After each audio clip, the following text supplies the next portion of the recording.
4వ అధ్యాయం, ఎజ్రా గ్రంథం 4వ అధ్యాయం 24వ వచనం లాస్ట్ లైన్ చదువుతున్నాను చూడండి. పని నిలిచిపోయింది. 24 యెరూషలేములో నుండి దేవుని మందిరపు పని నిలిచిపోయింది. ఈలాగున పారసీక దేశపు రాజైన దర్యావేషు ఏలుబడి యందు 2వ సంవత్సరం వరకు ఆ పని నిలిచిపోయింది. 5వ అధ్యాయం మొదటి వచనం. ప్రవక్తులైన హగ్గయ్యు, ఇద్దో కుమారుడైన జకర్యాయు యూదా దేశమందును యెరూషలేమునందును ఉన్న యూదులకు ఇశ్రాయేళ్ల దేవుడైన యెహోవా నామమున ప్రకటింపగా. అందులోనే చూడండి వచ్చిన 2లో దేవుని మందిరమును కట్టనారంభించిరి,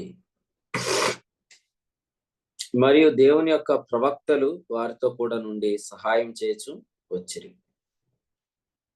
నిన్న మనం వాక్యాన్ని ధ్యానం చేస్తూ ప్రవక్త మాట వినుట గురించి మనం విన్నాం. యేసుక్రీస్తు యొక్క దినము సమీపించుట మనం చూస్తున్నాం. హెబ్రీ 10:24 ప్రకారం ఆ దినము సమీపించుట మనం చూస్తున్న ఈ దినాల్లో 2 వరముల గురించి మనం ఆలోచిస్తుంటుండగా అందులో ప్రవచించటం నిర్లక్ష్యం చేయొద్దని తెస్సలోనికీయులకు రాసిన మొదటి పత్రికలో 5వ అధ్యాయంలో ప్రభు మాట్లాడిన మాట మనం చూస్తున్నాం. ఆత్మను ఆర్పకుడి, ప్రవచించటను నిర్లక్ష్యం చేయొద్దన్నాడు. తెస్సలోనిక మొదటి పత్రిక 5వ అధ్యాయంలో 19వ వచనంలో. నిన్న మధ్యాహ్నం మెసేజ్ లో మనం అబద్ధ ప్రవక్తలు, పరిశుద్ధ ప్రవక్తల గురించి విన్నాం. ప్రవక్త మాట వినుట గురించి ఆలోచిస్తున్నప్పుడు ప్రవక్త మాట ఎందుకు వినాలి అంటే, ఇక్కడ 5వ అధ్యాయము మొదటి వచనాల్లో హగ్గయి అలాగే జకర్యా వీళ్ళిద్దరు ప్రవక్తల గురించి 2 గ్రంథాలే మనం చూస్తున్నాం.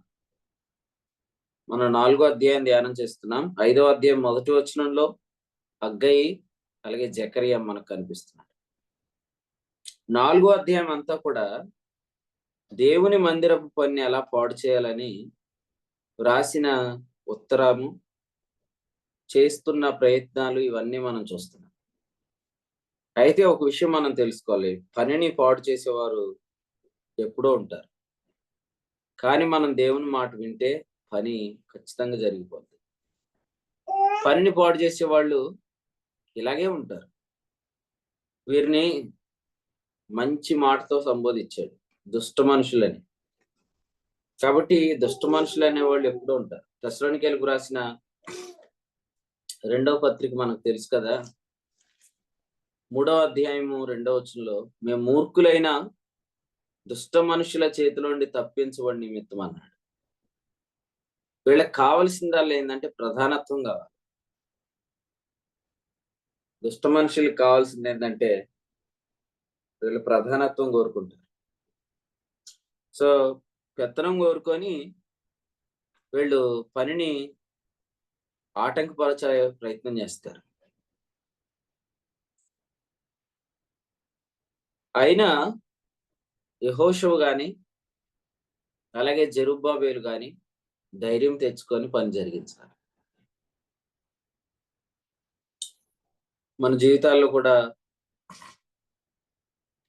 పనిని మనం చేద్దామని ఆసక్తిగా ఆరంభించినప్పుడు ఆటంకాలు కలిగించేవారు ఉంటారు.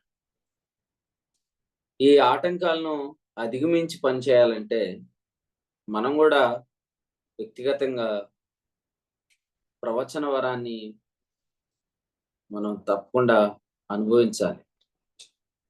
ప్రవక్త మాట వినాలి.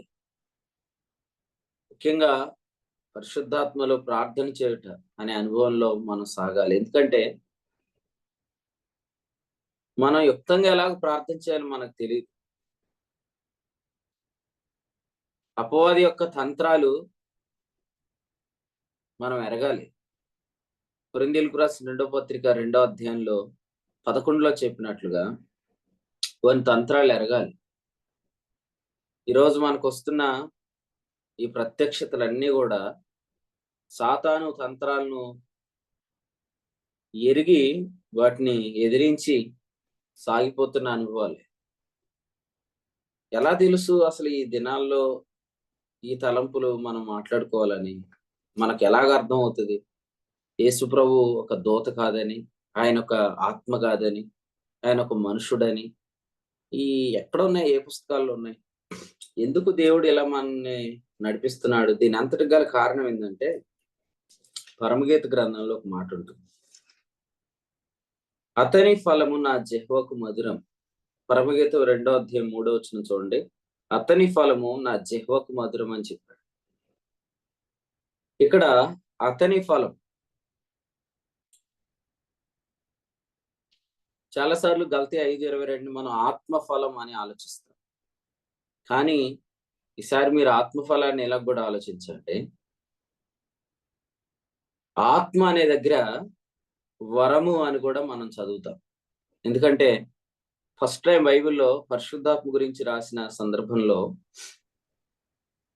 అపోస్తల కార్యాల గ్రంథంలో పేతురు ఏం చెప్పాడండి? పరిశుద్ధాత్మను వరము అన్నాడు. అపోస్తల కార్యాల గ్రంథం 2:38లో పరిశుద్ధాత్మను వరం.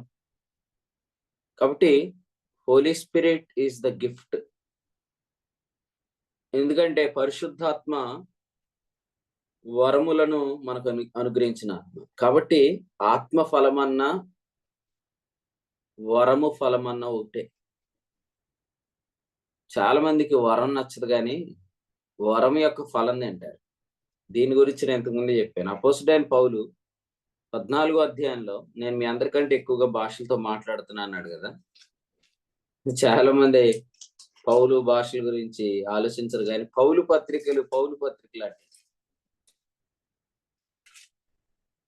ఎపిసోడ్స్ చదవండి, పౌలు పత్రికలు బాగా చదవండి అంటారు. కానీ అసలు సీక్రెట్ ఏంటంటే అతని ఫలము అనే దగ్గర ఆ ఫ్రూట్ కి మూలం గిఫ్టే. 14 కొరింథీ మొదటి పత్రిక 18లో మనం చూస్తున్నాం. ఫలాన్ని తింటారు కానీ వరం విషయంలో అభ్యంతర పడతారు. పరిశుద్ధాత్మ వరం విషయంలో అభ్యంతర పడిన చాలా మంది ఆ వరము ద్వారా వచ్చే ఫలాన్ని అంతకుముందు తినేశారు. కాబట్టి ఇప్పుడు వరం గురించి తప్పుగా మాట్లాడితే ఖచ్చితంగా అది తప్పు తీర్పు అయిపోద్ది. ఎందుకంటే ఈ మినిస్ట్రీ స్టార్ట్ అయినప్పటి నుంచి కూడా ఈ వరం గురించిన ప్రసంగాలు ఉన్నాయి. మీరు యూట్యూబ్ ఓపెన్ చేస్తే 2020 డిసెంబర్ 16వ తేదీన నేను పరిచర్యకు వచ్చాను కానీ అంతకు ముందు నుంచే నేను ఈ వరం గురించి నేను క్లియర్ గా చెప్పిన మెసేజ్లు ఉంటాయి. కాబట్టి పరమగీతంలో ఇంకో మాట ఉంది, నా జిహ్వ క్రింద మధుక్షరములు అనే మాట ఉంది. కాబట్టి ఈ అధ్యాయం చదివితే అతని ఫలము అనే మాట వాస్తవంగా ఆత్మ ఫలం అనే మాట మనం ఎవరమైతే పౌలు గారిలాగా ఎక్కువగా భాషలతో మాట్లాడుతూ పరిశుద్ధాత్మలో ప్రార్థన చేస్తాము, దాని ఫ్రూట్ మనం ఎక్స్పీరియన్స్ చేస్తాం. సో మినిస్ట్రీలు ఇది చాలా అవసరం. ఎందుకంటే యుక్తంగా మనం ఎలా ప్రార్థన చేయాలి. కొంతమంది ప్రార్థన చేస్తే ఎక్కువగా వాక్చాతుర్యం వినపడుతుంది, కానీ ప్రార్థనలో వాక్శక్తి వినపడాలి. అపోస్తలుల 2వ అధ్యాయం 4లో చెప్పినట్లుగా వాక్శక్తితో ప్రార్థన చేయాలి. సో పాత నిబంధన కాలంలో ఈ వరం లేదు. అప్పుడు వారు ప్రార్థించినట్టుగాని ఇప్పుడు మనం ప్రార్థించకూడదు. అప్పుడు వారు యేసుక్రీస్తు నామంలో ప్రార్థన చేయలేదు. ఇప్పుడు మనం యేసుక్రీస్తు నామంలో ప్రార్థన చేస్తున్నాం. అప్పుడు వారు తండ్రికి ప్రార్థన చేయలేదు, ఇప్పుడు మనం తండ్రికి ప్రార్థన చేస్తున్నాం. అప్పుడు వారు చెయ్యని ప్రార్థన మనం చేస్తున్నాం కాబట్టి ఇప్పుడు మనం ప్రార్థనలో మనసుతో చేయాలి, ఆత్మతో చేయాలి. ఇక్కడ మనం అదే చూస్తాం. కొరింథీయులకు రాసిన మొదటి పత్రికలో 14వ అధ్యాయంలో మనసుతో చేస్తున్నాను, ఆత్మతో చేస్తున్నాను అన్నాడు. పెద్ద పెద్ద సేవకులకు ఫోన్ చేసి పని ఆగిపోకూడదు, ప్రార్థన చేయండి అన్న పని అవదు. నువ్వు పరిశుద్ధాత్మలో ప్రార్థన చేయాలి. కారణం ఏంటంటే మనకు తెలియదు యుక్తంగా ఎలా ప్రార్థన చేయాలి. అసలు ఏ మనుషుడు ఇందులో ఇన్వాల్వ్ అయ్యాడు, అతని యుక్తి ఏంటి, అతని డాక్ట్రిన్ ఏంటి, అతను ఎలాగ దీన్ని ఆటంకపరుస్తాడు, ఇవన్నీ తెలియదు. సత్యనారాయణ అన్న మీకు నేను మెసేజ్ పెట్టాను, చదివారా? లేదండి, చదవలేదు. మీకు మెసేజ్ పంపించాను కదన్నా, స్క్రీన్ షాట్ తీసి మరి పంపించాను. పంపించారండి, చూశాను. నా సహోదరుడు జాయిన్ అయ్యాడండి వాళ్ళు. ఆయన దేవుని పని వల్ల, దేవుని వాక్యం విషయంలో మంచి సాక్ష్యం ఇచ్చాడు. సో ప్రభువుని స్తుతిద్దాం.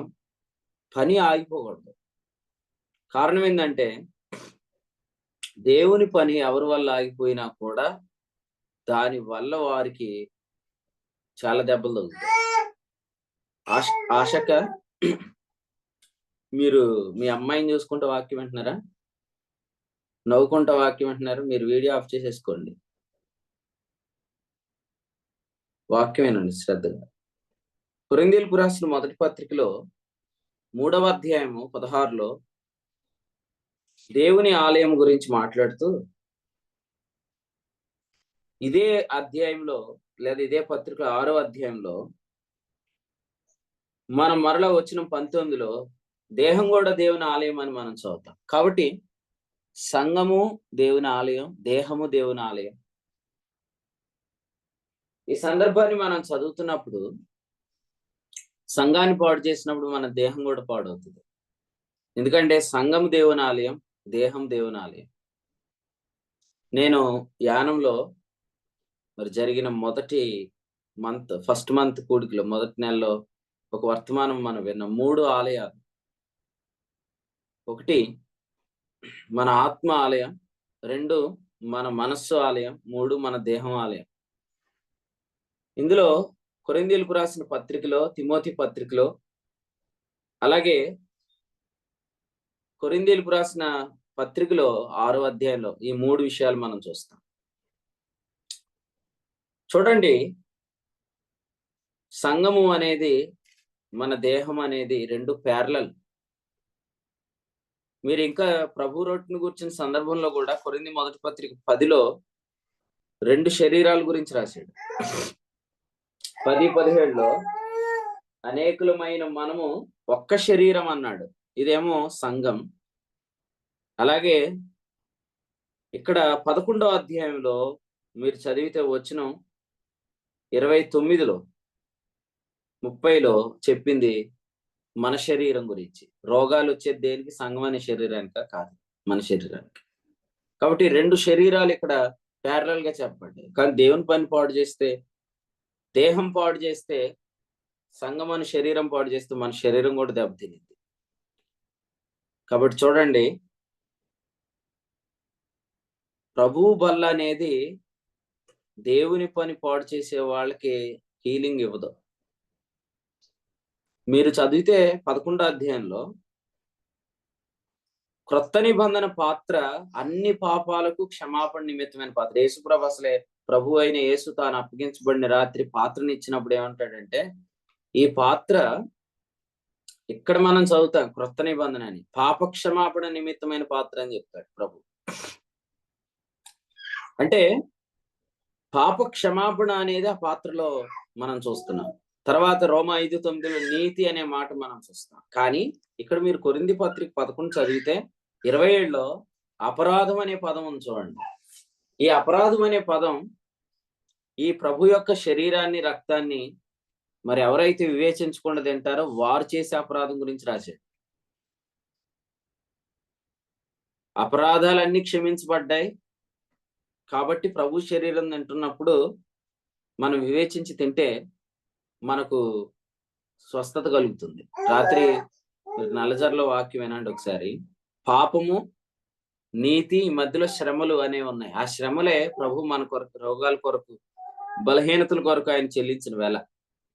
కాబట్టి ఎప్పుడైతే ఒక వ్యక్తి క్రీస్తు రక్తాన్ని బట్టి నీతిమంతుడని ఎంచుకుంటాడో ఆ వ్యక్తి తప్పకుండా స్వస్థత పొందుతాడు.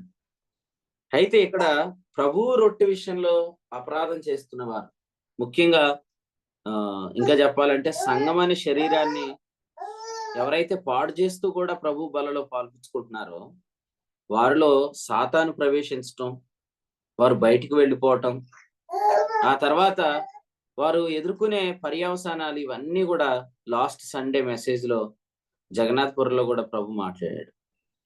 కాబట్టి సంఘం అనేది ప్రభు శరీరం, మనం తింటుంది ప్రభు శరీరం, మన దేహం మన శరీరం, ఇవన్నీ మనం అక్కడ ప్యారలల్ గా చదివితే సాతాను పనిపాడు చేయటానికి ఎవరినైతే వాడుకుంటాడో నిజంగా వాళ్ళకి వాడు కీడు చేయటానికే వాడి పని చేస్తాడు. నేను ఒక ప్రశ్న అడుగుతాను, తండ్రి వీరు ఏం చేస్తున్నారు, మీరు ఎరుగరు కనుక వీరిని క్షమించమని యేసుప్రభు చెప్పారు కదా, మరి ఇస్కరియోతు యోధా గురించి ఆ మాట చెప్పారా యేసుప్రభు సిలువలో?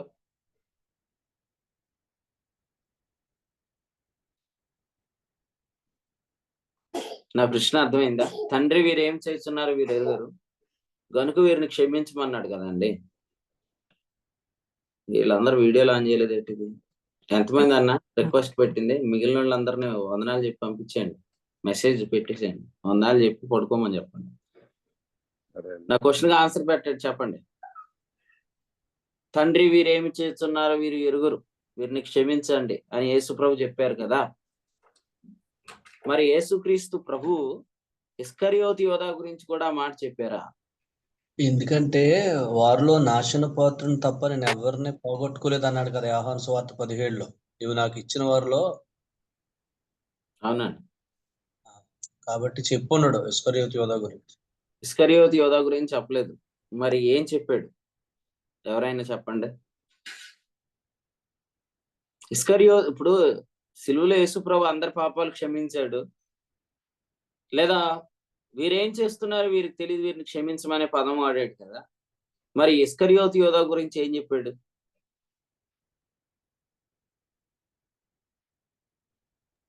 నాశన పుత్రుని తప్ప ఎవరిని పోగొట్టుకుని.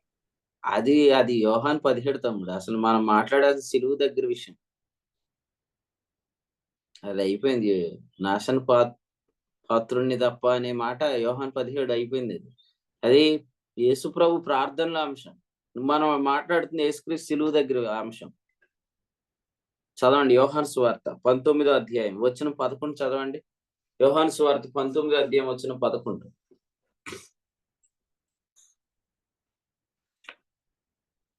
అందుకు యేసు, పైనుండి నీకు ఇయ్యబడి ఉంటేనే తప్ప నా మీద నీకు ఏ అధికారము ఉండదు, అందుచేత నన్ను నీకు అప్పగించిన వానికి ఎక్కువ పాపము కలదనను. అద్దుగో విన్నారా? ఇస్కరియోతు యోధా గురించి ఏం చెప్పాడు తెలుసు యేసు ప్రభు? సిలువలో యేసు ప్రభు పలికిన 7 మాటలు చెప్తారు చాలా మంది. ఈ మాట కూడా చెప్పమనండి. 7 మాటలేనేంటండి, ఈ మాట కూడా చెప్పాలా? యేసు ప్రభు ఏమన్నారు అనుకున్నారు? పిలాతు, ఇస్కరియోతు యోధా పాపము ఎక్కువైన పాపం అని చెప్పాడు. కాబట్టి దేవుని పని పాడు చేసినప్పుడు దేవుడు తండ్రి వీరేం చేస్తున్నారు వీరు ఎరుగురా అని అనలేదు. కాబట్టి వాక్యం బాగా చదువుకోవాలి, పొరపాటు పడొద్దు. అన్ని పాపాలు వేరు, దుర్నీతి అనే పాపం వేరని మనం నేర్చుకుంటున్నాం. ఈరోజు మన శరీర కార్యాలు అనేవి పాపాలే, కానీ అవి దుర్నీతికి సాధనాలు అవుతాయి. ఆ దుర్నీతి అనేది నార్మల్ సిన్ కాదు. యెజ్రా గ్రంథంలో మనం చదువుతున్న దగ్గర పని నిలిచిపోయింది. పనిని పాడు చేసేవాళ్ళు ఉన్నారు, వాళ్ళు దుష్ట మనుషులు. సో వాళ్ళని గుర్తించాలంటే ప్రభు మనకు వరం ఇచ్చాడు. మనం తప్పకుండా ఆ వరంలో ప్రార్థన చేస్తూ మెలకు కలిగి ఉండాలి.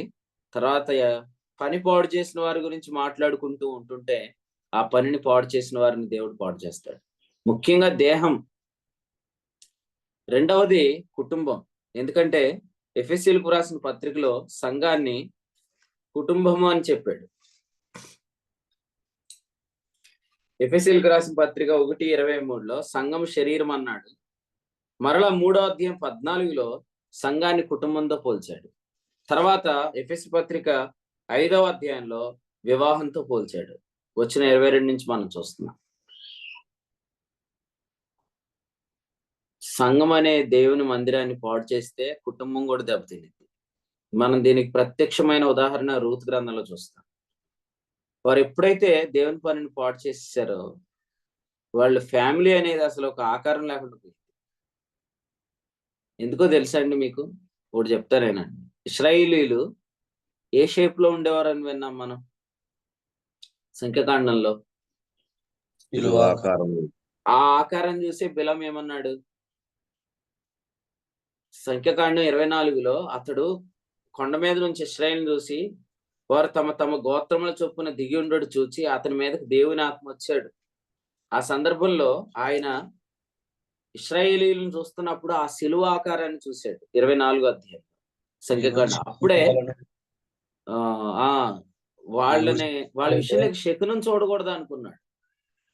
ఏమని శపించగలను, ఏమని భయపెట్టగలను అనేది ముందు చెప్పాడు గాని అసలు దేవుని ఆత్మ ఆయన మీదకి వచ్చిన సందర్భం ఎప్పుడంటే 24వ అధ్యాయంలో. మీరు చూడండి 24వ అధ్యాయంలో ఏదైతే షేప్ ఉందో ఆ ఆకారం లేకుండా చేసింది ఎవరు అనుకున్నారు? ఆ ఆకారం పాడు చేసింది మోయాబీలు. ఆ మోయాబీలతో 1000 మందింది ఎవరు అనుకున్నారు? నయోమి కుటుంబం. అందుకు దేవుడు వాళ్ళ ఫ్యామిలీకి షేప్ లేకుండా చేసేసాడు. సో ఇశ్రాయేలు షేపు సిలువ ఆకారం, ఆ షేప్ ను పాడు చేసేసాడు. నేను ఒకసారి జగన్నాథపురం మందిరంలో ఈ గ్లాసుల మీద ఈ షేప్ గురించి డిజైన్ చేయించడానికి వెళ్ళాను అనమాట. నేను ఇంకో సహోదరుడు వెళ్ళాం. మీకు ఇప్పుడు కనిపిస్తాయి కదా మందిరంలో ముందు ఆ డిజైన్స్ అన్ని ఇవ్వడానికి వెళ్తే ఆయన అక్కడ అన్నాడు, సార్ ఇది ఏంటి సార్ సిలువేనా అన్నాడు. సిలువ కాదండి, వీళ్ళందరూ జనం, ఇశ్రాయేలీలో లెక్క అని చెప్పి నేను వాళ్ళకి చెప్పాను అనమాట. ఇది రూబేన్ పాళ్యం, ఇది యోధా పాళ్యం, ఇది దాని పాళ్యం, ఇది ఎఫ్రాయిం పాళ్యం అంటే ఆయన అన్నాడు అనమాట. కాశీలో కూడా హిందువులు ఇలాగే ఉండేవారండి. అయితే కీడొచ్చిన తర్వాత ఇప్పుడు ఆ ఆకారం పోయిందండి, త్రిశూల ఆకారంలో ఉండేవారండి అని ఆయన చెప్పాడు అనమాట. అంటే ఈ కాపీ పేస్ట్ స్టోరీలే కానీ అయితే మాత్రం ఖచ్చితంగా మీరు చూడండి, ఇక్కడ బిలాం ఎప్పుడైతే ఈ సిలువ ఆకారాన్ని చూశాడో, ఈ ఆకారం చూడగానే దేవుని ఆత్మ ఆయన మీదకి వచ్చి ఆయన ఇశ్రాయేలీయుని గుడారములు నీ నివాసములు ఎంత రమ్యములు, అవి నదుల వలె వ్యాపించి ఉన్నవి అనే విషయాలు రాసుకుంటూ వచ్చాడు. ఆ ఆకారాన్ని పాడు చేసేసారు వీళ్ళు. మోయాబు స్త్రీలు షిత్తీము లోయలో ఇశ్రాయేలీయుల చేత దేవుని మీద తిరుగుబాటు చేయించారు. 31:16 సంఖ్యాకాండం.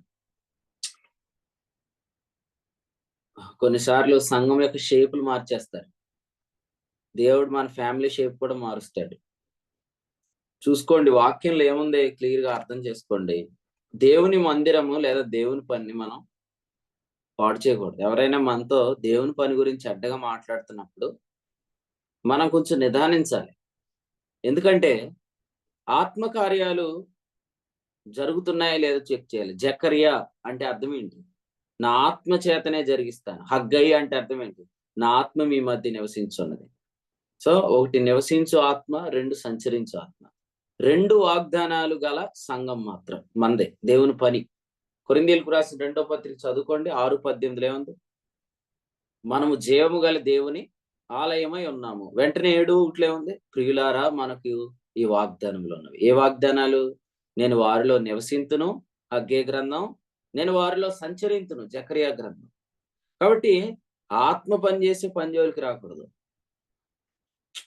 మనుషులు పనిచేసే మందిరాలు చాలా ఉన్నాయి, వాటి జోలికి వెళ్ళటం వేరు, ఆత్మ పనిచేసే జోలికి వెళ్ళటం వేరు. వారి జోలికి పోకండి అని ఏ కార్యాల గ్రంథంలో ఉంది? అది ఆత్మ కార్యాల గ్రంథమే, అపోస్తుల కార్యముల గ్రంథం.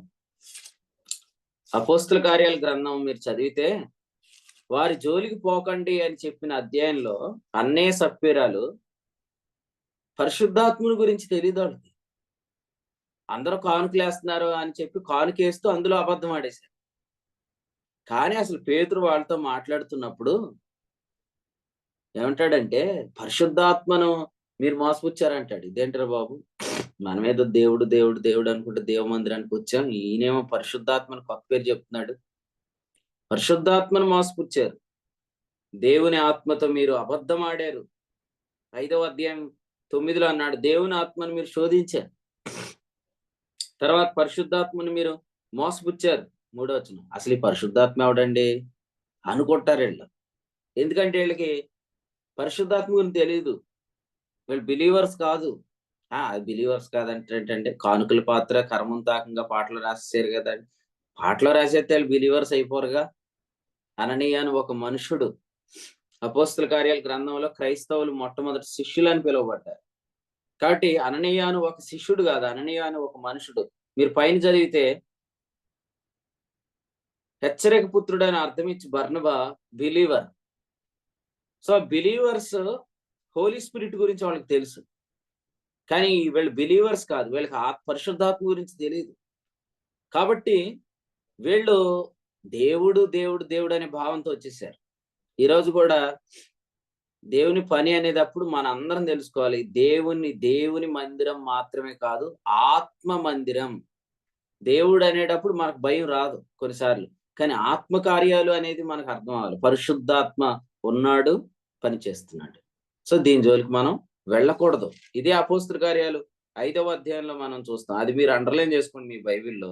ఏమనంటే వారి జోలికి పోవద్దు అనే మాట చాలా క్లియర్ గా ఇందులో మరి ఆజ్ఞాపించాడు. ఆ మాట చూడండి 34లో, ఘనత నొందిన వాడు వారికి ఆజ్ఞాపించాడు, జాగ్రత్త అని చెప్పాడు. అందుచేత ఈ విషయాలు మీరు ధ్యానం చేస్తే దేవుని పని పాడు చేసేవాళ్ళు చాలా మంది ఉంటారండి.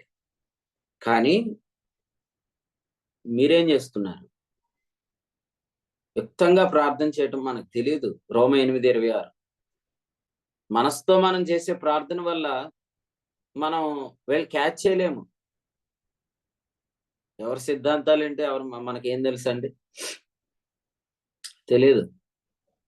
ధర్మశాస్త్రోపదేశకుల సందేశం స్వనీతి అయితే నీకోలైతుల సందేశం దుర్నీతి. స్వనీతి అంటే ఏంటి, దుర్నీతి అంటే ఏంటో చెప్తాం, కానీ అసలు నీకోలైతుల సందేశం దుర్నీతి అనే సంగతి మీకు ఎలా తెలుసు? తెలియదు. నాకు ఎలా తెలుసు? తెలియదు. కాబట్టి స్వనీతికి దుర్నీతికి మధ్యలో దేవుని నీతి ఉంది. హెబ్రీ పత్రిక 6లో మనం నిన్న జ్ఞాపకం చేసుకో, మూలోపదేశం స్వనీతి, దివ్యవాక్యాన్ని పొందిన తర్వాత తప్పిపోవడం దుర్నీతి. ఈ మధ్యలో సంపూర్ణులవుటకు సాగిపోదాం అనే దేవుని నీతి ఉంది. ఆ నీతిలో నిలబడి ఉండాలి. 2 అంజూరపు చెట్లు ఉన్నాయి. ఒకటి స్వనీతి చెట్టు మార్కు 11, 2 దుర్నీతి చెట్టు ప్రకటన 6. ఈ 2 చెట్ల మధ్యలో మనం ఉన్నాం.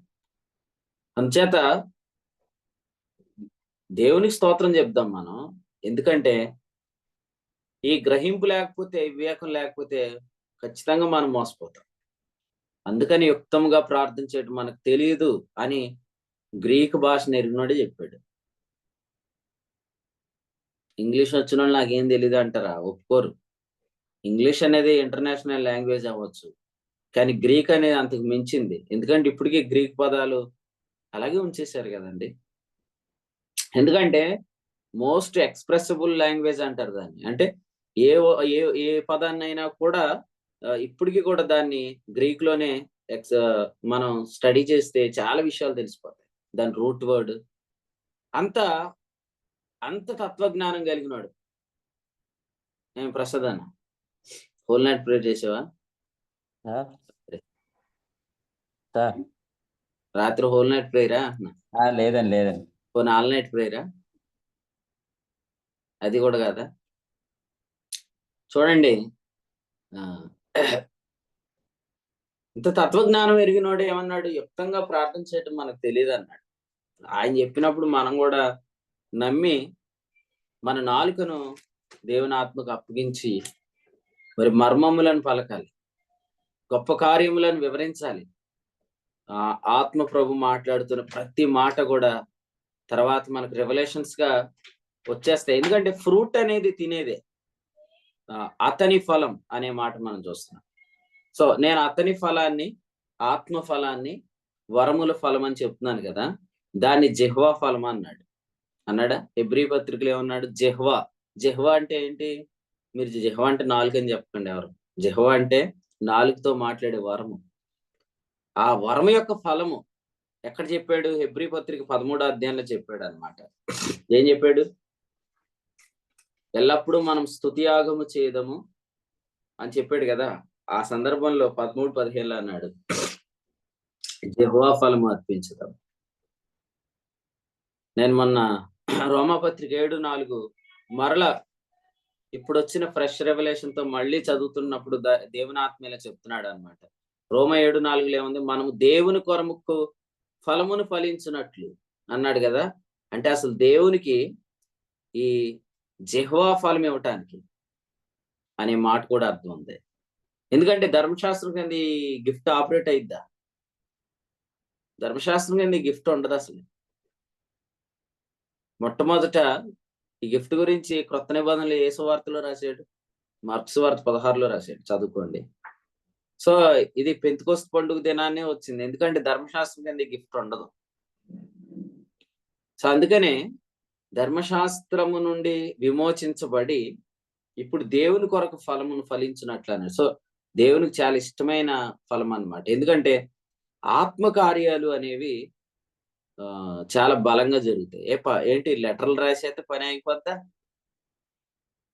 లెటర్లు రాసినందుకు పని ఆగలేదు. వాస్తవంగా లెటర్లు రాసినందుకు పని కూడా ఆగదండి. ఎందుకంటే నేను ప్రభు ఆత్మ ద్వారా చెప్పిన వాక్యం గుర్తుపెట్టుకున్నారా? ఈ కాలంలో వాస్తవంగా ఈ హగ్గయి అలాగే జకరియా ప్రవచిస్తున్న ఈ దినాల్లో వారు గమనించింది ఏంటంటే 3వ అధ్యాయం జకరియా గ్రంథంలో తెల్లని వస్త్రములు లేవు. సో మనం కొన్ని దినాలుగా సార్దీస్ సంఘం గురించి వింటున్నాం.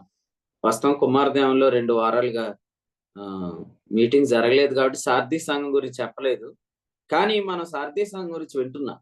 సార్దీస్ సంఘంలో ఉన్నవారు యేసుక్రీస్తు యొక్క దినం ఎప్పుడో ఎరుగుదురు అనే మాట కొంతమంది గురించి సాక్ష్యం వింటున్నాం. కొంతమందికి తెలియదు, కొంతమందికి తెలుసు. తెలిసిన వాళ్ళ గురించి ఏమన్నాడు? ఎవరైతే మరి ఆ గడియను ఎరుగుతారో వారు నాతో కూడా తెల్లని వస్త్రములు ధరించుకొని సంచరిస్తారన్నాడు. అనలేదా? జకరియా గ్రంథంలో పని ఆగిపోవటానికి గల కారణం ఏమని కనుగొన్నారు? యాజకుడైన యెహోషువ మలిన వస్త్రాలు ధరించుకొని ఉన్నాడు. 3వ వచనం. తెల్లని వస్త్రాలు ఉంటే పని ఆగదండి. తెల్లని వస్త్రాలు ఉండాలి. తెల్లని వస్త్రం అంటే సరే, మలిన వస్త్రం అంటే ఏమని చెప్తాం మామూలుగా? యెషయా 64:6లోంచి తీసుకొని చెప్తాం. మరి అది చెప్పి వదిలేస్తే ఎలాగా? ఇంకోటి కూడా చెప్పాలి. ఎందుకంటే యెషయా గ్రంథం 64:6లో స్వనీతి క్రియలు మురికి గొడ్డలు అని చెప్పాడు. కానీ ఇది పితృపారంపర్యమైన వ్యర్థ ప్రవర్తన అండి పేతురు. దాని తర్వాత ఏ ప్రవర్తన గురించి రాశాడు పేతురు? పరిశుద్ధ ప్రవర్తన కదా. పేతురు పత్రిక మీకు తెలుసు కదా. పేతురు మొదటి పత్రికలో 2 ప్రవర్తనలు చెప్పాడు కదా. మొదటి అధ్యాయంలో వచనం 18లో వ్యర్థ ప్రవర్తన అన్నాడు. దానికి ముందే ఉన్నాడు పరిశుద్ధ ప్రవర్తన అన్నాడు. అంటే వ్యర్థ ప్రవర్తన అనేది పరిశుద్ధ ప్రవర్తనను పాడు చేసేసింది. అందుకని మలిన వస్త్రాలు అంటే కేవలం ఫిల్దీ క్లాత్స్ అంటే స్వనీతి క్రియలు అనుకోవద్దు. అక్కడ పూర్వపు అజ్ఞాన దశలో అనుసరించిన ఆశల ప్రవర్తన. అందుకనే యోధా పత్రికలో దాన్ని క్లియర్ గా రాశాడు. ఏమనంటే డాగు పడిన అంగీని అసహించుకోండి. అక్కడ ఉన్న డాగు అపవిత్ర ప్రవర్తన అన్నాడే లేదు. స్వనీతి క్రియలు కాదు. ఆ డాగు స్వనీతి కాదు, ఆ డాగు అపవిత్ర ప్రవర్తన. ఎవరైతే పరిశుద్ధత అనే ఫలాన్ని ఫలిస్తారో వారు దేవుని పనులు ఎప్పుడు వాడబడతారు. తెల్లని వస్త్రములు ధరించుకొని మరలా జ్ఞాపకం చేసుకుంటున్నాం. హెబ్రీ పత్రిక 12లో ప్రతి భారమును విడిచిపెట్టమని మొదటి వచనంలో చెప్పి 14 ఏమన్నాడు? పరిశుద్ధత లేకుండా ఎవడను ప్రభువుని చూడ్డన్నాడు. పరిశుద్ధత ఉంటే ప్రతి భారం నుంచి విమోచన కలుగుతుంది. మీరు చూడండి, కావాలంటే యెషయా గ్రంథంలో ఒక వాక్యం ఉంది కదా. ఇదే వాక్యం అంటే యెషయా గ్రంథం, ఈ వాక్యం 61వ అధ్యాయం చూడండి. ఇక్కడ 3వ వచనంలో దుఃఖమునకు ప్రతిగా ఆనంద తైలమును, భారభరితమైన ఆత్మకు ప్రతిగా స్తుతి వస్త్రం అన్నాడు. భారభరితమైన ఆత్మ అంటే దుఃఖం, ఏడుపు. ఈ ఏడుపుకు బదులుగా ఏమిస్తాడు? స్తుతి వస్త్రం ఇస్తానన్నాడు. అంటే ఈ వస్త్రం చాలా తేలిగ్గా ఉంటది. సంచరించాలంటే ఏం చేయాలంటే ఓడ ప్రయాణం అయితేనే సరుకులన్నీ తీసి సముద్రంలో వేసేసారు. మరి ఇప్పుడు మనం 3.5లో ఉన్నాం ఫ్లైట్ జర్నీలో. మరి అటువంటి అప్పుడు ఎంత ఎక్కువైన దాన్ని మనం తీసి పడేసేయాలి. బరువైనవన్నీ తీసేసేయాలి, తేలికైపోవాలి, మనం సంచరించాలి, తెల్లని వస్త్రాలు ధరించుకోవాలి. పని ఆపేయమని కాగితాల్లో రాసేదానిలో ఏమి లేదు. మీ వస్త్రాలు ఎలా ఉన్నాయో చూసుకోండి చాలు. మీ వస్త్రాలు తెల్లగుంటే పని ఏదోలా జరిగిపోద్ది. కాబట్టి కాగితాలు రాసే వాళ్ళ వైపు చూసి మీరు రిక్వెస్ట్ చేస్తారా? మీరేమి కోరేష్కు రాయొద్దండి, మీరేమి అహశ్వరేష్కు రాయొద్దండి, మీరేమి అర్థహసిస్తాకు రాయొద్దండి అని మీరు రిక్వెస్ట్ చేస్తారా? హిజ్కియా ఎవరికి ప్రార్థన చేశాడు? హిజ్కియా సన్హరీబ్కి రిక్వెస్ట్ పెట్టాడా? అషూర్ రాజుకి రిక్వెస్ట్ పెట్టాడా? లేదు, దేవునికి ప్రార్థన చేశాడు. మనం కూడా అంతే. మనుషుల వైపు సానుభూతితో చూసి, సానుభూతి కలిగిద్దని జాలిగా చూసి పని పాడు చేయకండి, మేము చాలా కష్టపడుతున్నాం, మేము చాలా ఇది చేసాం అని అన్నా కూడా మనుషులు హృదయ కాఠిన్యతతో పని విషయంలో ఏమో ఆలోచించరు. వాళ్ళకి కావాల్సింది ఏంటంటే వాళ్ళ భాగం వాళ్ళకి కావాలి. యేసుప్రభు వస్త్రాన్ని ఏం చేశారు? వాళ్ళు చీట్లు వేసుకున్నారు. ఈరోజు దేవుని పని అంటే ఎలాగైపోయిందంటే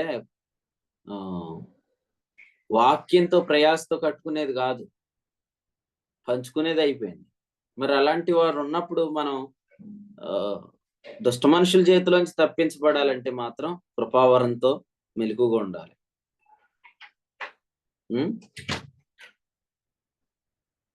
అంతేనా? యుక్తంగా ప్రార్థన చేయటం మీకు తెలుసా? నాకు తెలుసు ముందు నుంచే అంటారు కొంతమంది. ఏం తెలుసు నీకు? మనకు తెలిస్తే పౌలుకి ఇంకా మనకంటే బాగా తెలీదా? పౌలు మనకంటే తెలివైనోడు కాదా? ఎంత తెలివైనోడు అనుకున్నారు పౌలు గారు? ఏథెన్స్ పట్టణం అంటేనే అక్కడ చాలా మంది కొత్త సంగతులు వినేవాళ్ళు ఉన్నారు. వాళ్ళకి అన్ని సంగతులు తెలుసు. వాళ్ళ మధ్యలోకి వెళ్ళి గ్రీక్ భాషలో వాక్యం అందించిన వాడు. మరి అటువంటి తెలివైనోడే యుక్తంగా ప్రార్థన చేయటం నాకు తెలియదు అన్నప్పుడు కొంతమంది వ్యక్తులు మనకు తెలియదు. నేను మొహం చూసి కనిపెట్టేస్తాను, మనోడు మొహం చాలా తేడాగా ఉంది ఫస్ట్ నుంచి అని అంటే మరి ముందే చెప్పొచ్చు కదా, అంత అయిపోయి చెప్తావే. కాబట్టి ఇదేం కాదండి. విషయం ఏంటంటే మీకు తెలియదు, నాకు తెలియదు. తెలియదు అనుకోండి మీకు వరం వస్తుంది. తెలుసు అనుకుంటే మీకు వరం ఎందుకు? ఇక తెలియదు మనకి. కాబట్టి పత్రికలలో పని ఆగిపోయేది ఏమీ లేదు, వస్త్రములలో పని జరిగించే అవకాశం ఉంది. కొన్నిసార్లు కొన్ని చోట్ల పని ఆగటం కూడా మేలే. ఎందుకంటే అది ఎవరి వల్ల అవుతుందో వాళ్ళని దేవుడు లెక్కలోకి తెస్తాడు. అట్ ది సేమ్ టైం ఈ టైంలో మనల్ని మరొక దారి గుండా ప్రభు తీసుకొని వెళ్తాడు. మీరు దానికి ప్రత్యక్షమైన ఉదాహరణ అపోస్తుల కార్యాలు 16వ అధ్యాయం. ఆసియాలో వాక్యం చెప్పకూడదని పరిశుద్ధాత్మ వారిని ఆటంకపరుస్తున్నాడు. అసలు యేసుక్రీస్తు ప్రభువుని ఆటంకపరిచిన వాళ్ళు ఎవరైనా ఉన్నారా? లూకాసు వార్త చదువుకోండి, 9వ అధ్యాయంలో ఏముంది? 53వ వచనం. ఆయన యెరూషలేమునకు వెళ్ళని అభిముఖుడైనందున వారు ఆయనను చేర్చుకొనలేదు. ఎవరిని? అపోస్తులు 1:11. పరలోకం ఎవరిని చేర్చుకుందో ఆయన కూడా యెరూషలేములో ఆటంకం ఏర్పడింది. ఆయన యెరూషలేములోకి రానిలేదు. ఆయన ఏం చేశాడు? యెరూషలేములోకి రానిలేదని రిక్వెస్ట్ చేశాడా? ఆయన దారుగుండా ఆయన పోయాడు. అపోస్తుల కార్యాల గ్రంథం 16లో ఆసియాలో వాక్యం చెప్పకూడదని ఆటంకం ఏర్పడినప్పుడు వారు ప్రయత్నం చేశారు. ఆ మాట ఉంది, ప్రయత్నం మనం కూడా చేస్తాం. ఆటంకాలు దేవుని పనికి జరుగుతున్నప్పుడు ఏం చేస్తాం? ప్రయత్నం చేస్తాం. కానీ యేసు యొక్క ఆత్మ వారిని వెళ్ళనీయలేదు.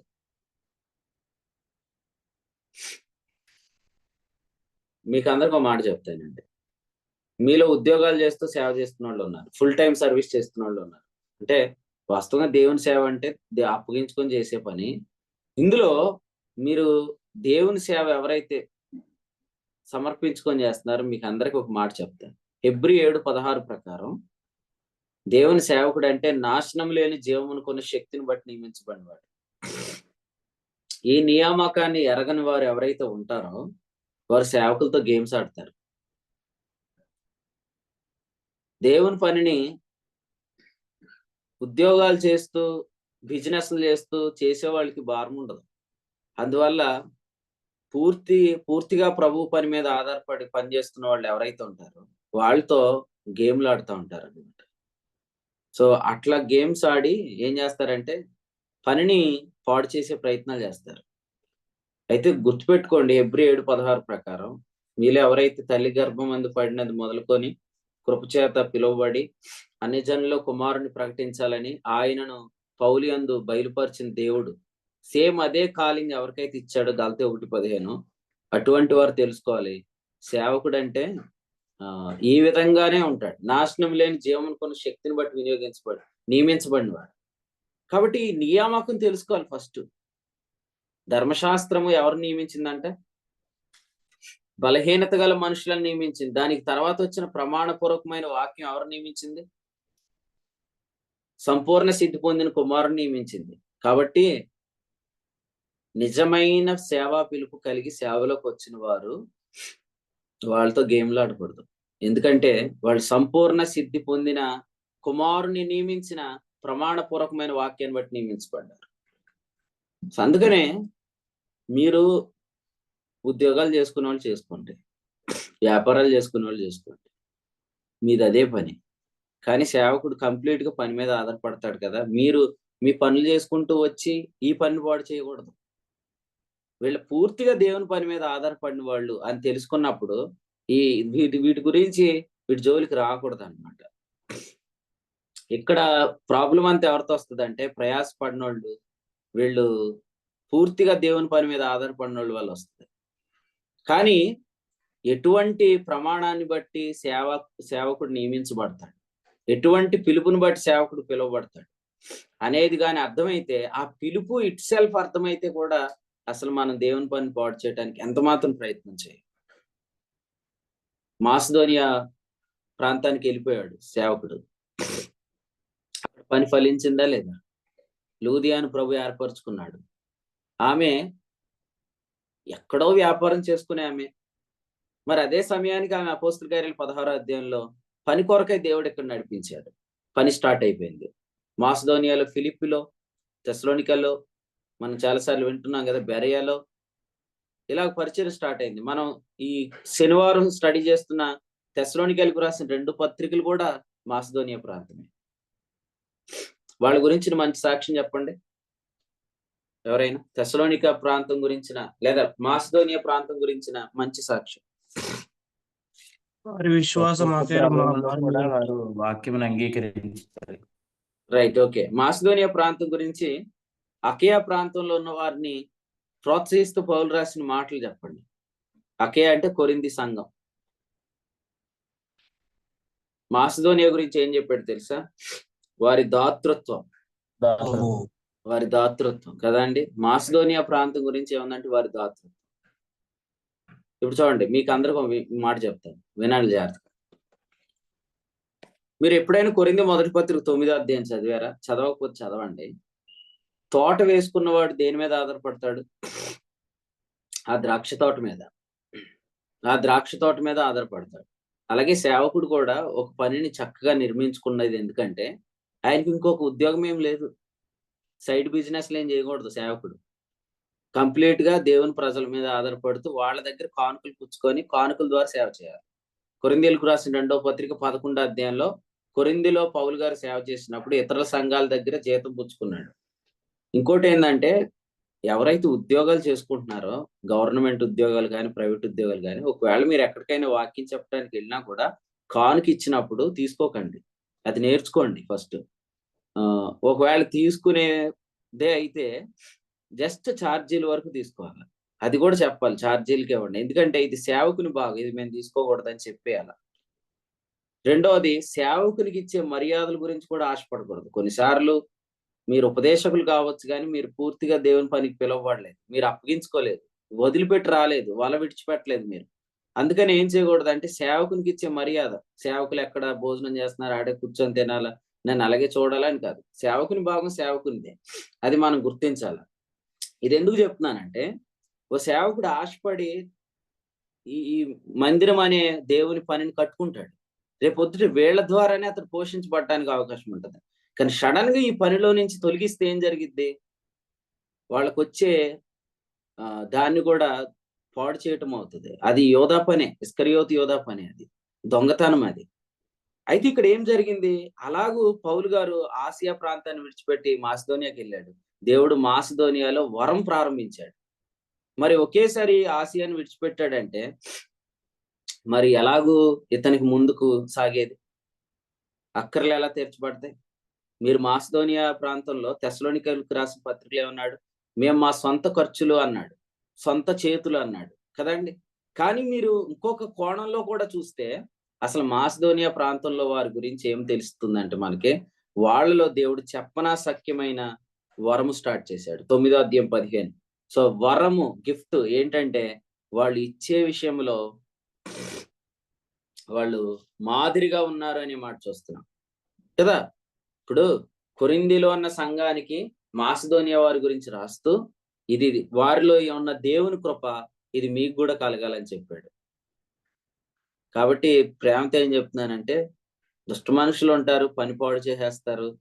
సేవకుడా నీవంతా కూడా ఆ పని మీద ఆధారపడి పోషించబడతావు. కానీ ఒకేసారి ఆ పని ఎప్పుడైతే తొలగిస్తారో, నువ్వు మరలా వేరే చోటకి పనికి వెళ్ళినా కూడా అక్కడ ప్రభు ఇప్పుడు దాకా పౌలు కట్టిన ఏ సంఘాల్లో కూడా చూడని ఒక ప్రత్యేకమైన లక్షణం అక్కడ చూశాడు.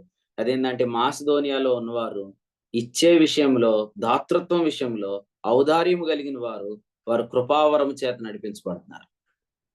కాబట్టి మన అక్కర్లు ఎలాగో ప్రభు తీర్చాలో తీరుస్తాడు. మరి ఇప్పుడు మీరు ఆలోచన చేయండి. నాతాను దావీదుకు ఒక విషయం చెప్తాడు. అతనికి అదే ఒక గొర్రెపిల్ల. ఆ గొర్రెపిల్ల మరి నువ్వు విషయంలో నువ్వు తప్పు చేసావని నాతాను దావీదుకు డైరెక్ట్ గా చెప్తాడు.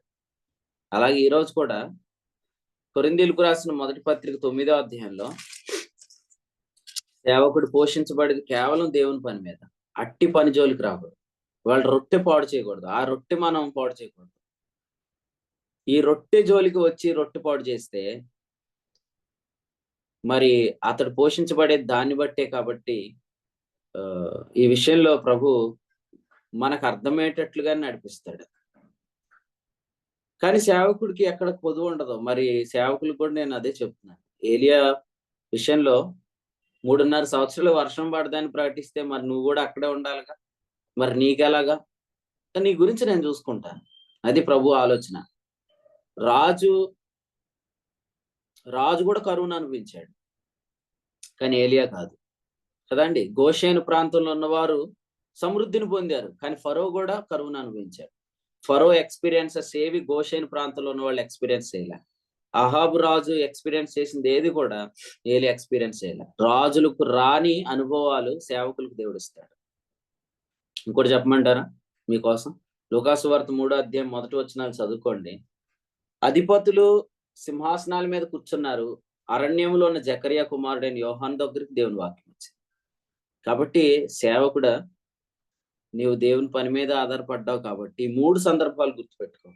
1, దేవుడు ఫరోకైనా అన్యాయం జరిగింది, కానీ ఫరో అయినా ఆకలితో ఇబ్బందుల్లో ఉన్నాడు, కానీ గోషేను ప్రాంతంలో దేవుడు తన ప్రజలను జ్ఞాపకం చేసుకున్నాడు. గోషేను ప్రాంతంలో ఉన్న వాళ్ళు అందరూ ఎవరో తెలుసా? కాపర్లు. మీరు చదివితే అర్థమైపోయింది. యోసేపు వాళ్ళ అన్నల గురించి మరి ఫరోకు చెప్పే సందర్భంలో ఏమంటే వాళ్ళందరూ కాపర్లు. ఈరోజు గోషేను ప్రాంతంలో ఉన్న కాపర్లు అందరికి గుడ్ న్యూస్ ఏంటంటే ఫరో కూడా ఎక్స్పీరియన్స్ చేస్తాడు, కానీ కాపర్లకు దేవుడు ఆ దౌర్భాగ్యం రానివ్వడు. అలాగే అహాబ్ రాజు కూడా కరువును ఎక్స్పీరియన్స్ చేస్తాడు, కానీ ఏలియాకు ఆ పరిస్థితి రానియలేదు.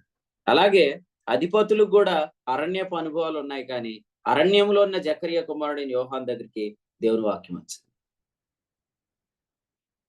కదండి. నిన్న నేను ఫోన్ చేసినప్పుడు ఎవరో సేవకాలు మీకు పాట అంటున్నారంట. మీకు కరెక్ట్ గా ఫోన్ చేసినప్పుడు ఆ పాట అవుతుందండి అన్నాడు. ప్రభు స్తోత్రం. నిజంగా ఆ కీర్తన మీరు మళ్ళీ వినండి మీటింగ్ అయిపోయాక. ఆ కీర్తనలో ఉన్న అనుభవాలన్నీ కూడా చాలా శ్రేష్టమైనవి. నిజంగా దేవుని పని ఎవరైతే చేస్తున్నారో పని పాడు చేసే వాళ్ళ గురించి మీరు ఎవ్వరూ అధైర్యపడొద్దు.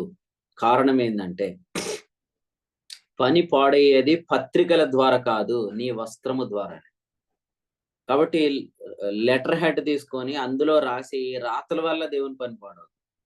అవి జరుగుతూనే ఉంటాయి. అవి జరగవని ఎలా అనుకుంటున్నారు? మనం ఎక్కడున్నామో అన్నాడు పెర్గము సంఘంతో మాట్లాడుతూ. సాతాను సింహాసనం ఉన్న స్థలంలో నువ్వు కాపురం ఉన్నావు. సంఘం ఎక్కడుందండి? లోకంలో ఉంది.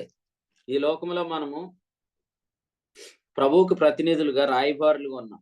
కాబట్టి ఇది మర్చిపోవద్దు, ఆటంకాలు రాక తప్పు అని యేసుప్రభువే చెప్పేశారు. మత్తయి 18 ఏమన్నారు?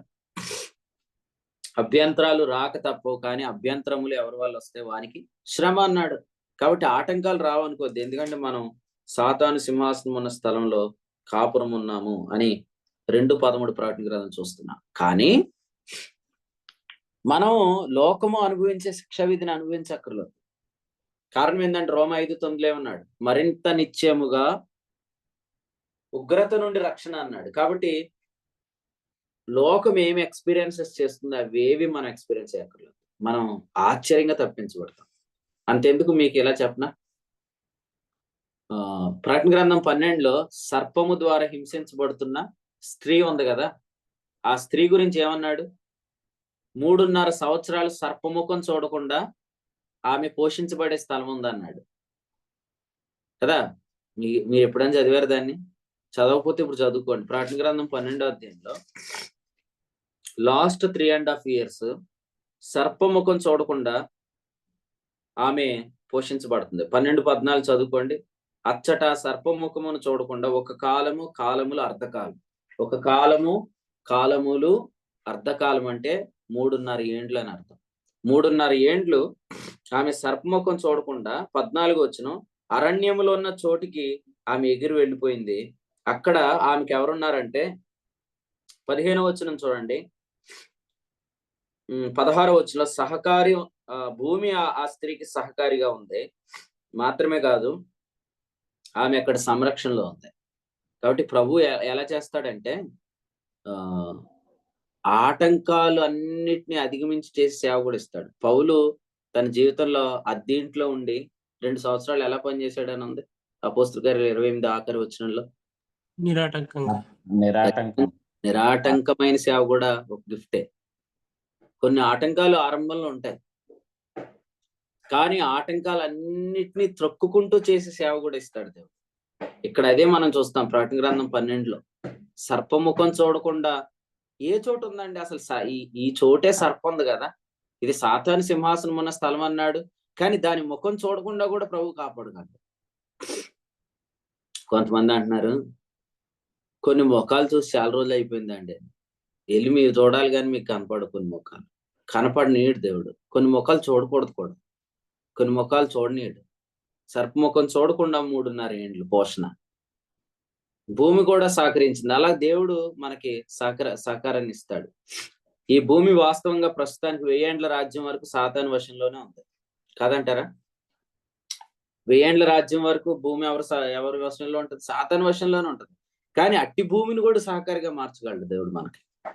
సాతాను సింహాసనం ఎక్కడుందో ఆ స్థలాన్ని ప్రభు మనకి ఇస్తాడు. ఈ రోజు మనం ఈ భూమి మీద ఆ స్థలాలకు వెళ్తుంటుంటే వాళ్ళు ఊరి పేర్లే రాసేసుకున్నారు కదా. మనం మన శనివారం విన్నాం వర్తమానంలో. ఏ పల్లి? వాడపల్లి. వాడపల్లి అంటే ఇక వాళ్ళపల్లె, అన్ని వాళ్ళ పేర్లే.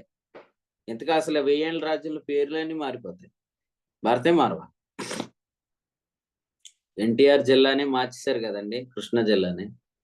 ఇది 5 సంవత్సరాలు గవర్నమెంట్లు వచ్చినాయని మార్చేశారు ఎన్టీఆర్ జిల్లాని. కానీ రేపు పొద్దుట మీ పేర్లు పెడతాడు దేవుడు వాటికి. సో ఎవరి పురం ఇది? దావీదు పురం అని పెడతాడు. సో ఎవరి పట్టణం ఇది?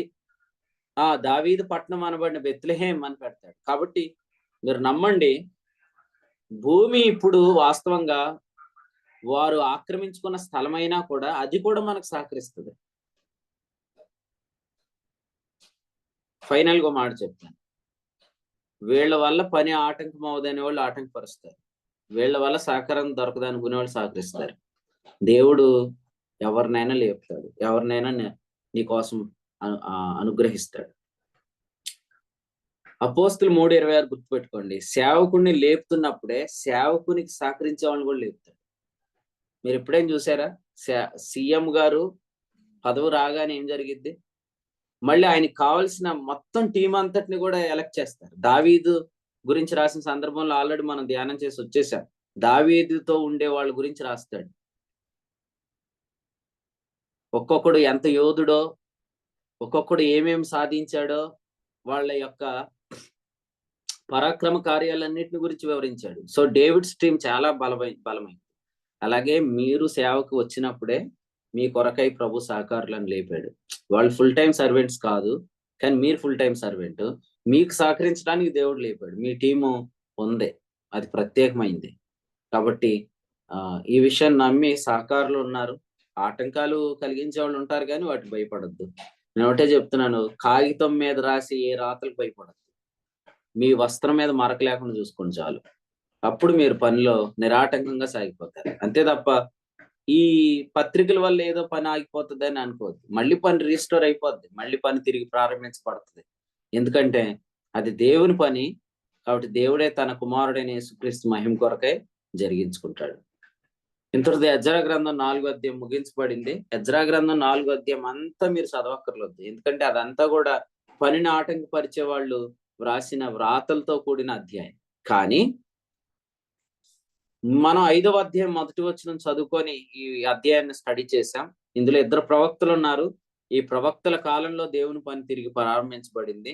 అది వారి ప్రకటన ద్వారా జరిగింది. దానికి ముందు ఏం జరిగిందంటే యెహోషువ యొక్క మలిన వస్త్రాలు తీసివేయబడ్డాయి. దీని గురించి మనం వింటున్నాము. కాబట్టి ఈ వాక్యాన్ని మీరు కూడా ధ్యానం చేయండి. ప్రభు మిమ్మల్ని అందరినీ కూడా ఈ పనిలో బాగుగా వాడుకోను గాక. 3 విషయాలు చెప్తున్నాను మళ్ళీ. నెంబర్ 1, దేవుని పని పాడు చేస్తే మన దేహం. 2, దేవుని పని పాడు చేస్తే మన కుటుంబం. 3, దేవుని పనిని పాడు చేస్తే మన ఆకారం.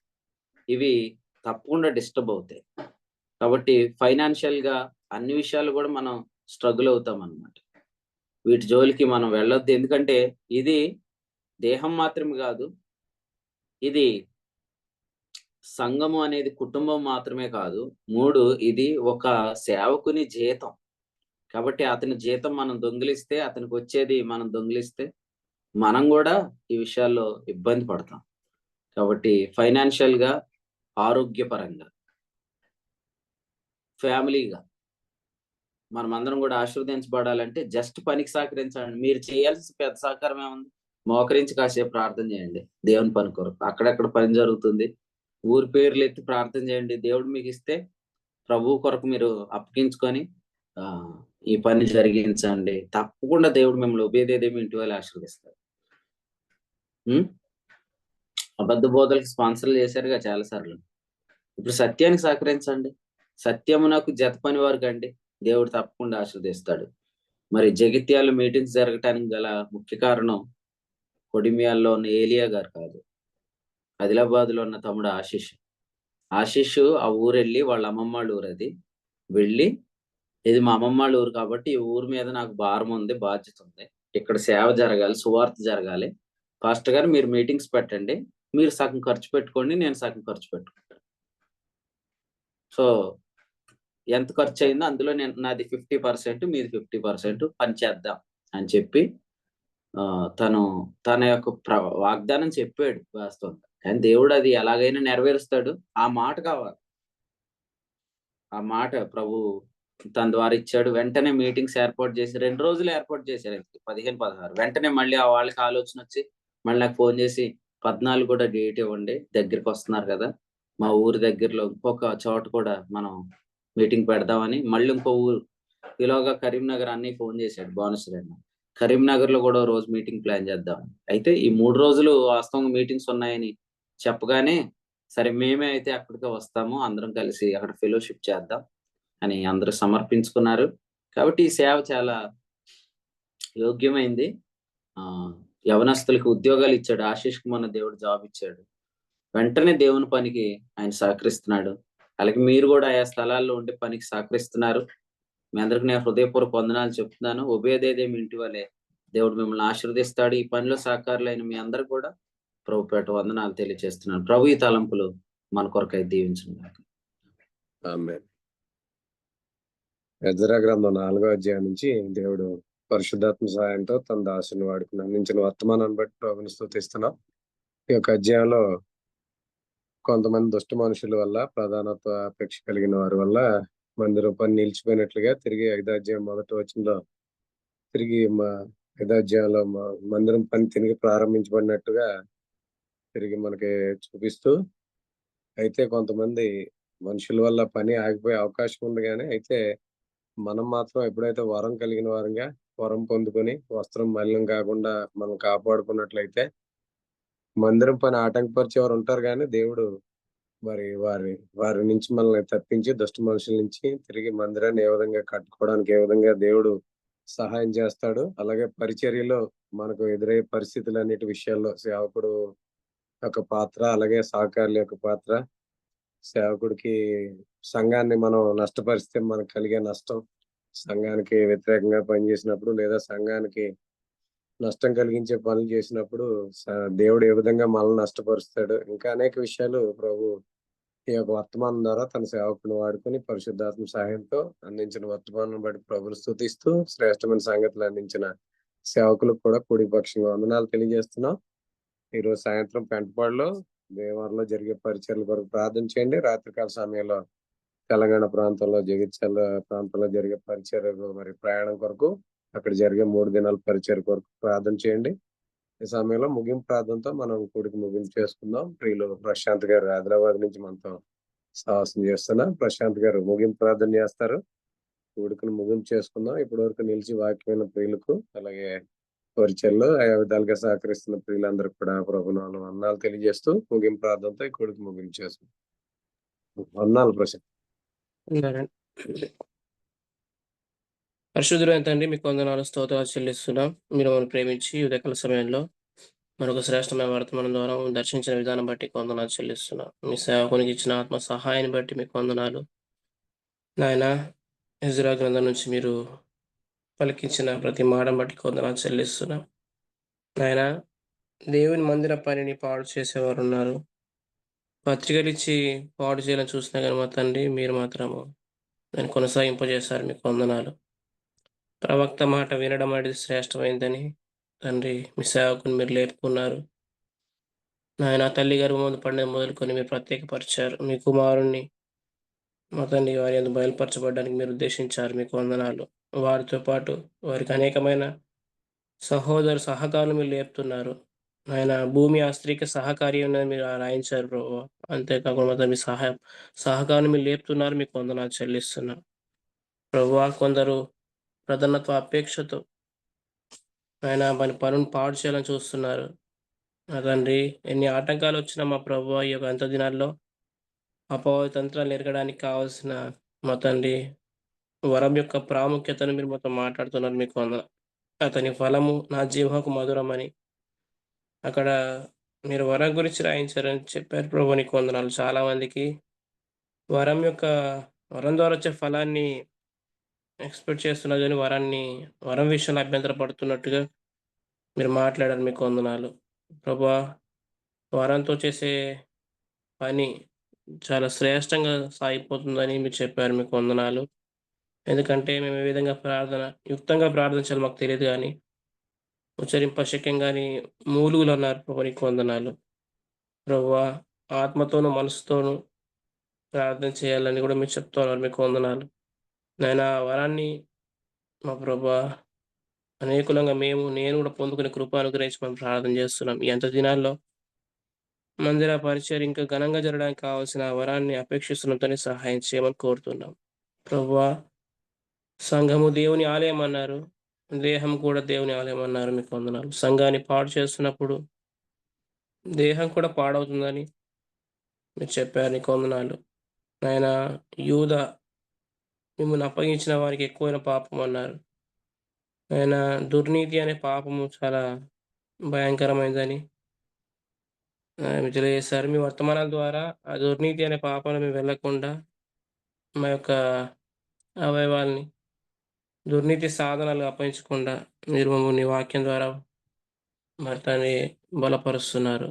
దుష్ట మనుషుల చేతిలో నుంచి తప్పిస్తున్నారు. మీకు వందనాలు చెల్లిస్తున్నాం మా తండ్రి. మీకు వందనాలు. హగ్గై, జకర్యా వంటి ప్రవక్తల ద్వారా తిరిగి మందిర పని అక్కడ ప్రారంభించబడింది. ఆయన మీకు వందనాలు. నమ్మకమైన సేవకులు మీరు లేపుతున్నారు. మాసిదోనియా ప్రాంతంలో గొప్ప పరిచయం జరిగింది. అంతకుముందు ఆసియా ప్రాంతంలో ఆటంకాలు వచ్చాయి. యేసుక్రీస్తు ప్రభువును కూడా యెరూషలేములో రానివ్వకుండా అభ్యంతరపడ్డట్టుగా మేము చూస్తున్నాం. నాయన అయినప్పటికీ మా ప్రభు మీరు పరిచయం జరిగిస్తున్నారు, మీకు వందనాలు. నాయన మాసిదోనియా వారి దాతృత్వం విషయంలో కూడా మీరు మాట్లాడారు. మా తండ్రి, వారు చెప్పశక్యంగాని వరాన్ని వారు పొందుకున్నారు, మీకు వందనాలు. అంతేకాదు మా తండ్రి, సేవకుని విషయంలో మీరు మాతో మాట్లాడారు. నాయన వారి పిలుపు విశ్వాసి పిలుపు కంటే గొప్పది. నాయన మరి సమస్తాన్ని విడిచిపెట్టి సమర్పించుకొని మీ సేవ చేస్తున్నప్పుడు ఖచ్చితంగా బలిపీఠం యుద్ధ పరిచయం చేయవారు బలిపీఠంతో పాలువారు ఉన్నారని, సువార్తను ప్రకటించేవారు సువార్త వల్ల పోషించబడాలని, సంఘం ద్వారా పోషించబడాలని మీరు నియమించారు. వారికి రావాల్సిన కానుకలు రాకుండా, వారికి రావాల్సిన రొట్టె లభించకుండా చేస్తున్న వారికి నష్టం అని చెప్పారు, మీకు వందనాలు. నాయన గోషెను ప్రాంతం వారిని మీరు పోషించారు. ఫరో కరువులో ఉన్నాడు. ఏలియాని మీరు పోషించారు ప్రభువా. ఆహాబు కరువులో ఉన్నాడు. అధిపతులు వారందరూ ప్రధాన యాజకులు ఉన్న కాలంలో వారు అరణ్యపు అనుభవంలో ఉన్నారు, కానీ అరణ్యంలో ఉన్న బాప్తిస్మం ఇచ్చే యోహాను దగ్గరికి మీరు వాక్యం తీసుకొచ్చారు. మీ సేవకుని మీరు ఎలాగైనా పోషిస్తారని మా తండ్రి మీరు మాతో మాట్లాడారు, మీకు వందనాలు చెల్లిస్తున్నాం. అంతేకాదు సేవకునికి కావాల్సిన సహకారాన్ని కూడా మీరు లేపుతారని మీరు మాట్లాడారు, మీకు వందనాలు.